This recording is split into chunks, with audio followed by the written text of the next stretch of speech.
My player of the week is Malik Beasley from the Minnesota Timberwolves. Malik has shown me that he probably should have been in the NBA All-Star three-point contest. In a recent game, he dropped 11 three-pointers, setting the franchise record for the Minnesota Timberwolves in a 30-point blowout win over the OKC Thunder. Malik Beasley is my player of the week. My player of the week is one of the newest additions to the Portland Trailblazers roster, and that would be Josh Hart. Josh Hart, in his last game against the Wizards, he dropped 44 points, 8 rebounds, and 6 assists, and 17 of those points were in the second quarter. He was able to do that, which brought the Portland Trailblazers a win for that against that contest against the Wizards.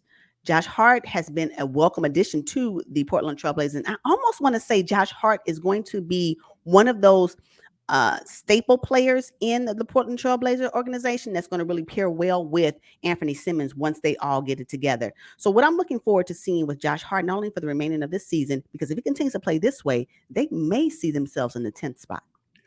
The Portland Trailblazers may see themselves in the 10th spot. And I know that's what they're striving for, which will get them one step closer to the postseason. So Josh Hart, player of the week. The Golden State Warriors started out this season fairly well. Right now they're number 3 in the Western Conference, tied with the Memphis Grizzlies. But did the Warriors peak too soon? I don't think they did. The answer is no for me. I think that how well they started off the season puts them in great positioning right now. Even though the past few games, January, some of February, were not the best, their record was so solid enough that they never dropped past 3. So for me, no, they didn't peak too soon. They were right where they need to be right now.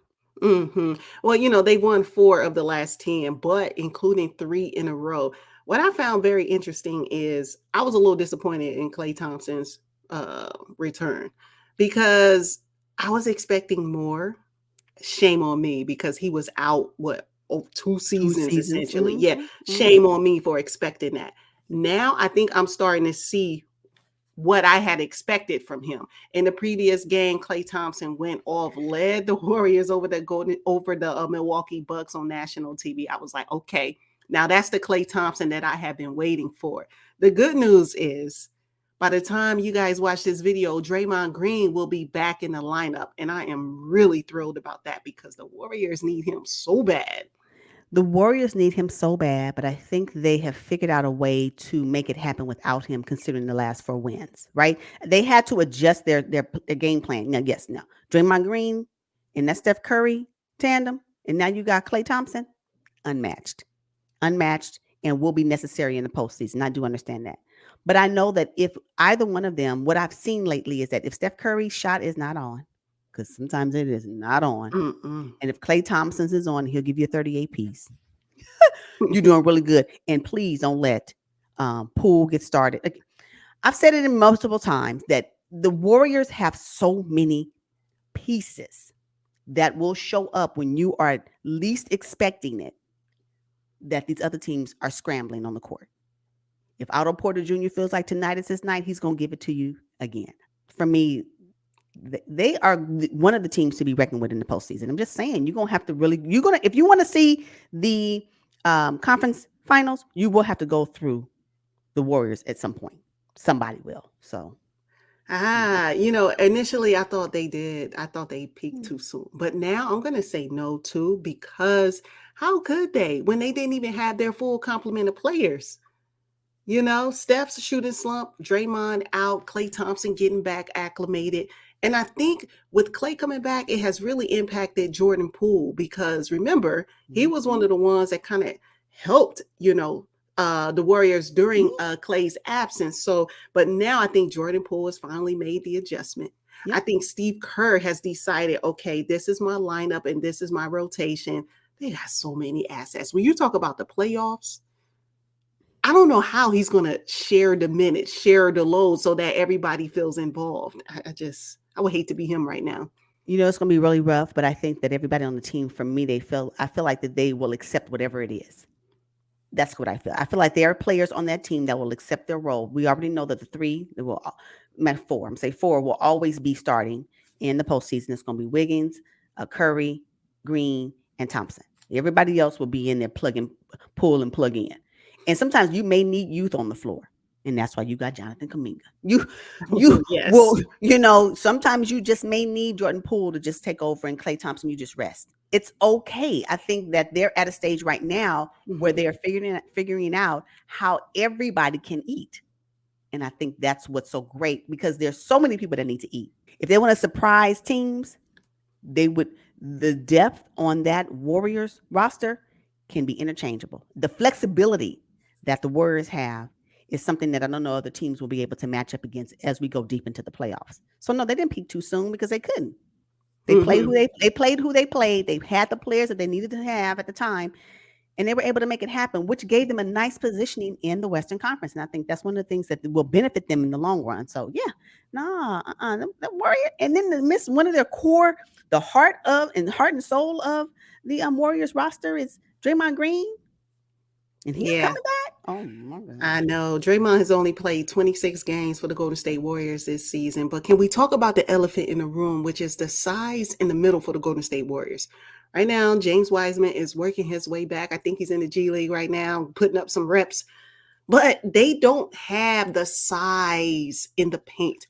Draymond is not gonna, I just don't think he's big enough. Yeah. He's talented and skilled and he can body big players, but I just don't feel like they have enough. Looney, they really need Wiseman. Wiseman is not the answer. Not this season. I know you keep saying it, but it's not the answer this season at this stage.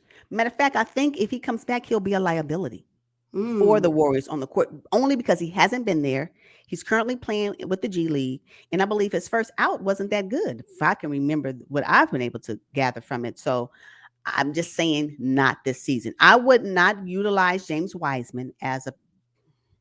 Can he get some minutes in? Yes, of course. If Looney needs to sit down, oh yeah, you can put him in for a minute or two. But at the end of the day, they're going to have to figure out how to work it in the postseason without James Wiseman. I don't think he is the answer for this season for them. I think he's going to be a mm, liability in the long run. Yes, really? yes, Wow. yes, yes, Okay. yeah. Because this is what James Wiseman's second season, Yeah. and he hasn't really played Nah, he hasn't. at all. I don't see it for this season. What I am saying is that if he is healthy for next season, yes, start utilizing him more, but not this season. Not this season, not with the run that they're trying to make and make it to the conference finals. I just don't see it. Okay. Well, with Wiseman, I see a 7 footer who's 240 pounds, who's extremely young, and who can run up and down the court. I think he has some really good, moves in the paint. They just need a big body. At They this need it. point, they need a big body to bang against the bigs in the West. So Yeah. Andrew Wiggins, I mean, he made an All-Star. He was a starter this season. I think he has gotten a little quiet since the Mhm. All-Star break. What is going on with Andrew? I know we need more from him. The Golden State Warriors need him in order to be successful in the playoffs. One of the reasons why they were in the position that they have been earlier in the season is because of Wiggins. We cannot miss that either. Wiggins was balling. Hence is why he was an all-star. So let's Exactly. not forget that. So yeah, I agree. Maybe he is just taking a rest. I don't know why he would do that, but hopefully he will get back into rhythm.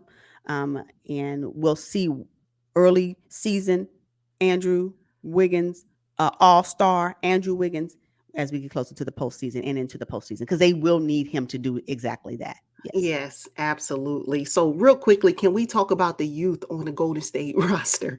I mean, when you talk about Moses Moody, Jonathan Kuminga, Jordan Poole, JTA, I mean, the list goes on and on. The Warriors are set for the future. Oh, the Dub Nation won't have anything to worry about for the next 5 years. Oh no, no, Mhm. no, no. As their core players get less minutes, they start to come up out of being the focal point, because it's going to happen. It's going to happen eventually. Steph Curry will not be Steph Curry of today. Mhm. Eventually Draymond Green will have to retire. Eventually, Klay Thompson, I don't know, maybe it's 5 years from now, but the pieces that they have been putting around those three players, I think is what's going to sustain and withhold the Warriors into the future, and they will always see postseason success because they have been able to bring these young players to Whew. play, and it's just amazing. It's amazing. Yeah, They're they've done a so great good. job. I know. They have so many weapons. That's what makes them so dangerous in the postseason. So, no, I don't think they peak too early. In fact, I think they're peaking right now. All Yeah. right, so we found an article on bleacherreport.com that identifies several NBA coaches on the hot seat. Let's get into that right quick. Now, the first coach coming up is Doc Rivers. Do you believe he's really on the hot seat? No, I don't think he's on the hot seat for this season. Absolutely not. I think that um, depending on how their playoff run happens, and particularly his success will be on the back of James Harden. It just is what it is. Now, I don't think he's on a hot seat, so I do not believe he'll be losing his job this season, whether or not they go deep or not. I just know that the narrative for next season will not be favorable for Doc Rivers if they Mm. do not go deep. So it's going to be a struggle. He'll have to hear the negative comments, and he'll be a part of, is he really the best coach for the Sixers? He'll have to go through all of that.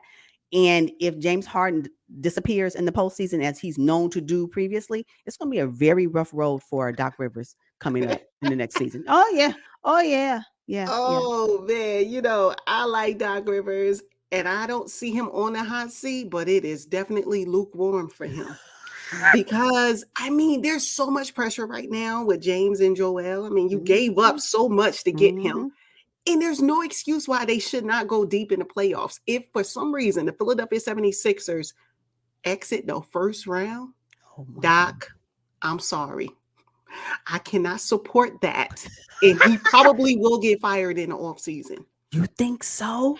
If they make a first round exit, See, and that's the thing about it. Unfortunately, Doc, I just said it. If they make a first round exit, it's going to be on the back of James Harden because he did not hold up his end of the bargain. It ain't going to be Joel Embiid. It's not going to be everybody else. I still don't know. And it's going to be because they actually had to trade Seth Curry. I don't know why they thought they needed to do that. especially the way he cooked them. I don't know why they needed to do that, but they did. So Doc's success is going to rest on the backs. It's going to rest on two things: whether or not they go deep in the playoffs, because you cannot tell me that this roster can't. Well, you cannot tell me that Joel Embiid and James Harden cannot lead this roster to the conference finals with the way they were playing in the first few games that James Harden joined the team. That's number one.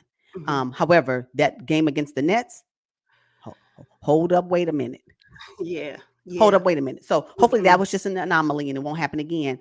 And then two, if James, I'm sorry, Doc, I hope you don't have an exit like you had with the Clippers. All right. So the next coach they have listed here is Dwayne Casey. Now, Dwayne Casey, he's head coach of the Detroit Pistons, and come on now. The Detroit Pistons are in rebuild mode. It's unfair to even have him in this conversation at this point. I think it's fair to have him in the conversation because he has been there for 3 seasons. So they may be in a real rebuild mode now, but what were they the previous 2 seasons? At what point will Dwayne Casey lead these Detroit Pistons at least to some type of playoff appearance and at least show up? At this point, I want the Pistons to be in a play-in tournament. Can we get you there? Can we get you there? And can you now, compete for a playoff spot?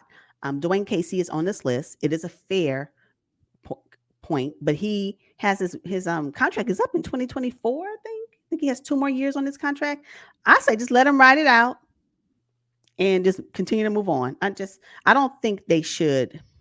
He just got this roster now. I don't even know if Jeremy Grant is going to be there coming up. Yeah. So it's very unfair for these coaches to be on the hot seat when they have a revolving door to some of their star players on their roster. So what do you expect them to work with?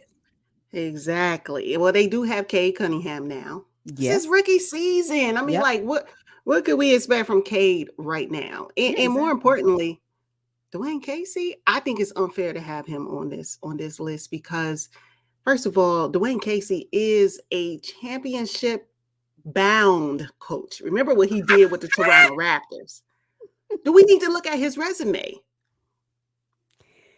Championship bound and championship having 2 different things. And although he's championship bound, a lot of these coaches are championship bound. But how much longer am I going to carry that torch? How many more teams will I be championship bound to and never make it? So I say just let Casey. I say it's fair that he's on the list. We should be talking about anybody who's been with a team for a couple of seasons and their postseason appearance has been minimal.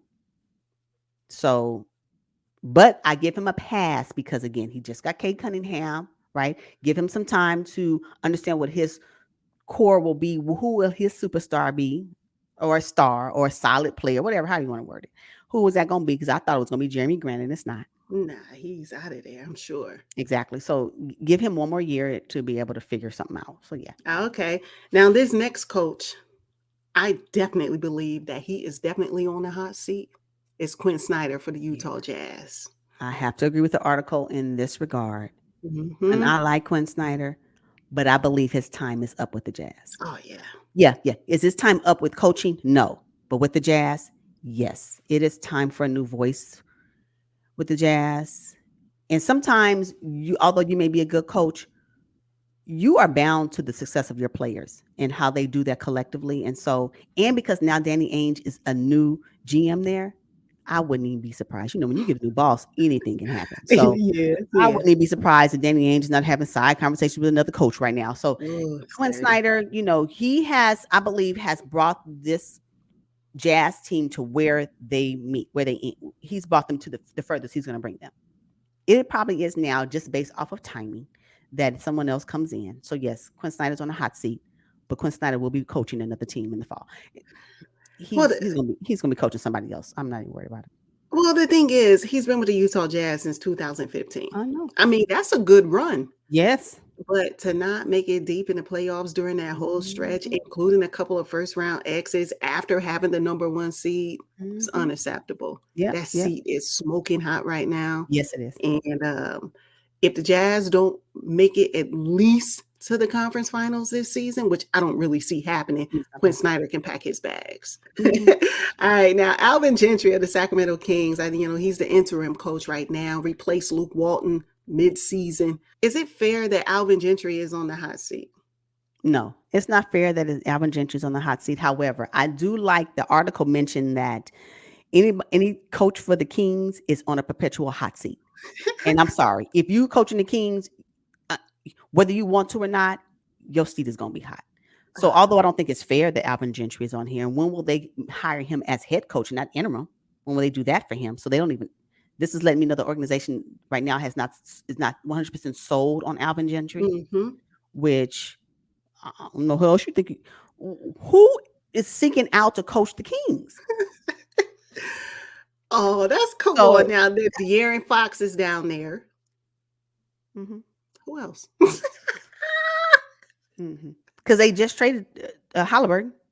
Buddy Hill's gone. So, Big what? fella Marvin Bagley's gone, right? It's We were like, talking about, so oh, yeah. So okay, so give Alvin Gentry a chance to rebuild. Give him that. At least give him that. If you were able to sit with Luke Walton for a couple of seasons, I don't know why you can't sit with Alvin Gentry. So yeah, go ahead and let him ride out. Let him rebuild. Let him start fresh with his new people that he wants to work with. And then let's see about it then. But to be on the hot seat, I don't think it's fair right right. Okay. Now, the New York Knicks, now. they have their 2021 Coach of the Year, Tom Thibodeau. They have their most improved player in Julius Randle. But the New York Knicks are struggling this season. Is Tom Thibodeau on the hot seat?